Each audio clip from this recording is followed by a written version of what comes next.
Hello students, in this part we are going to discuss about the spinal nerves. Spinal nerves, as the name itself suggests or states, they arise from the spinal cord. Now there are 31 pairs of spinal cord. These 31 pairs are divided according to the regions of the vertebral column. So the first is the cervical nerves, thoracic nerves, lumbar nerves, sacral nerves and coccygeal nerves. Now here cervical nerves are 8 in number, thoracic nerves are 12 in number, lumbar nerves are 5 in number, sacral nerves are also 5 in number and coccygeal nerve is 1 in number. All these nerves together, they make the 31 pair of spinal nerves. Now there is a simple formula to remember these region and the number of nerves, that is called as the spinal formula. C for cervical, and there are 8 nerves, so C and 8. T for thoracic, and there are 12 thoracic nerves, so 12, so T and 12. L for the lumbar region, there are 5 lumbar nerves, so L and 5. And S for the sacral region, there are also 5 nerves in the sacral region, so S and 5. And the coccygeal region has 1 nerve. So this is the spinal formula to remember the regions of the vertebral column and the number of nerves it has. So these are the 31 pair of nerves, spinal nerves. Now these spinal nerves, all the spinal nerves are mixed nerves. Now why these nerves are called as mixed nerves, we will understand when we see this diagram.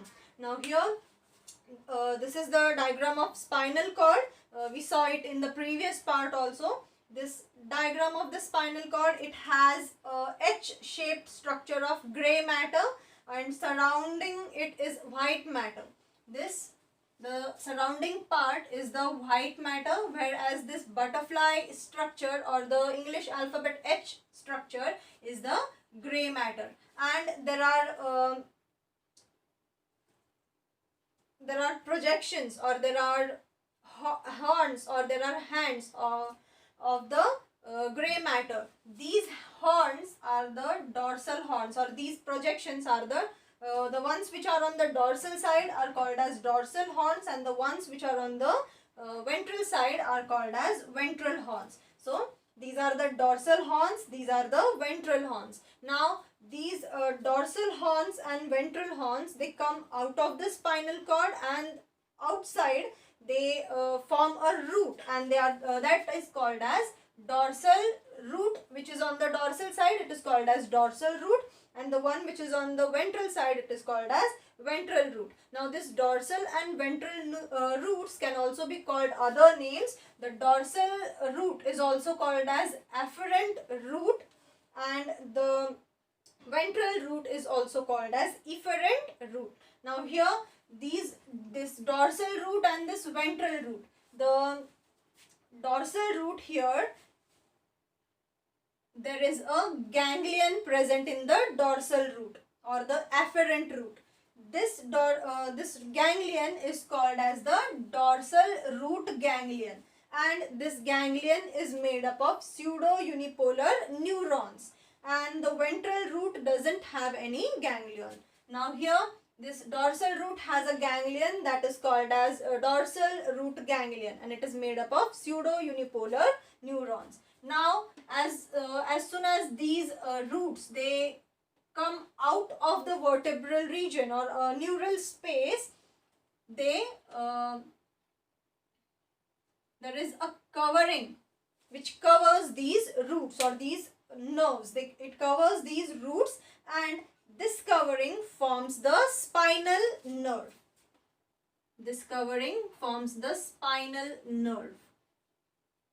Now, just now we called this spinal nerve, they are the mixed nerves. Now, why they are called as mixed nerves? Because they have the sensory nerves also and the motor nerves also. Now, here this dorsal root, it brings the sensations from the sense organs to the spinal cord. That's why this dorsal root is also called as sensory root. And this efferent root or this ventral root, it takes the impulses or it takes the sensations from the spinal cord, from the central nervous system to the organs. That's why it is motor in function and it is also called as motor root. So here, as these roots, they combine here and they are covered with a covering or with a tissue, they are called as spinal nerve. Together they form the spinal nerve. Now this spinal nerve, as we call it, they are mixed nerve. Why? Because they contain the they have the sensory fiber also and the motor fiber also. That's why they are called as mixed nerves. Now as soon as these spinal nerves, they come out of the vertebral region, they get divided into three parts or three fibers. Now suppose this is the spinal cord and these are the vertebrae or the vertebral column which surrounds it, and this spinal cord runs through the neural cavity of or the neural canal of the vertebral column.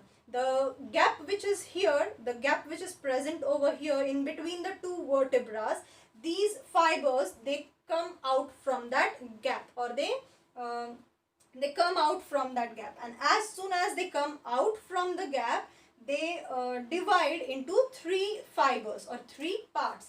So the first one which goes on the dorsal side is called as the dorsal ramus, and this lower one which goes on the ventral side, it is called as ventral ramus, and the one which is in the between or the middle one, it joins the ganglion of the sympathetic nervous system or autonomous nervous system. It joins the ganglion of the autonomous nervous system and it is called as the ramus communicus. So this spinal cord, as soon as it comes out of the vertebral column or neural space, it gets divided into three regions or three fibers. The one which goes on the dorsal side is called as dorsal ramus. The one which goes on the ventral side is called as ventral ramus. And the one which is in the middle, it joins a ganglion of sympathetic nervous system or autonomous nervous system, and that ganglion is called as sympathetic ganglion, and it is of autonomous nervous system. And the middle fiber is called as the ramus communicus. Now in this way, the spinal nerves, they arise from the spinal cord. Now if you recall, we have drawn the structure of the spinal cord. It ends into a tip in the lumbar 1 region. It ends into a tip in the lumbar 1 region, and from this tip a thread-like structure emerges or comes out.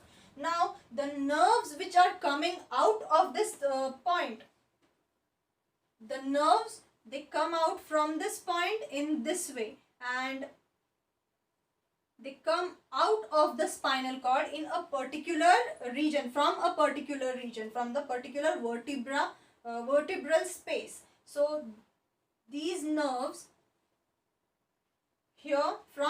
these nerves are mixed, these nerves are spinal nerves also, and sensory nerves also, and the motor nerves also. And as soon as they come out of this neural space, they have the covering of fibrous covering, and then they form the spinal nerves, and these spinal nerves, they come out of the vertebral column from the particular region of the vertebra, from the particular vertebral region.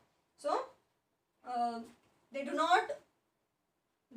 not stick to this thread, they come out from this point only, but they emerge from a particular vertebral region. So here, this is how the spinal nerves are, all the spinal nerves are mixed nerves, and there are 31 pairs of the spinal nerves. Cervical nerves are 8 in number, thoracic nerves are 12 in number, lumbar nerves are 5, sacral nerves are 5 in number, and coccygeal region has only 1 nerve. And a simple formula to remember the regions and the number of nerves, that is C8, T12, L5, S5 and C1.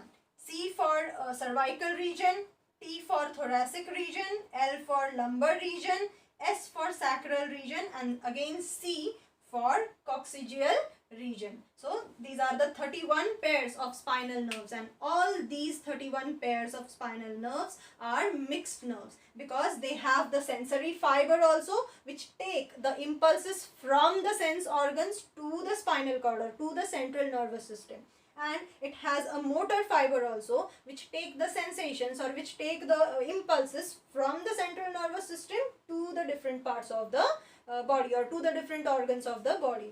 So the direction of the impulses or sensations, your sensory fibers will carry the impulses from outwards to inwards, from the sense organs to the spinal cord, whereas the motor nerves or motor fibers will carry the impulses from the central nervous system to the organs, to the different organs. So here the direction of the nerve impulses of sensory nerves or sensory fiber will be in the inner side, and the will be inwards, and the motor fiber will be outwards, out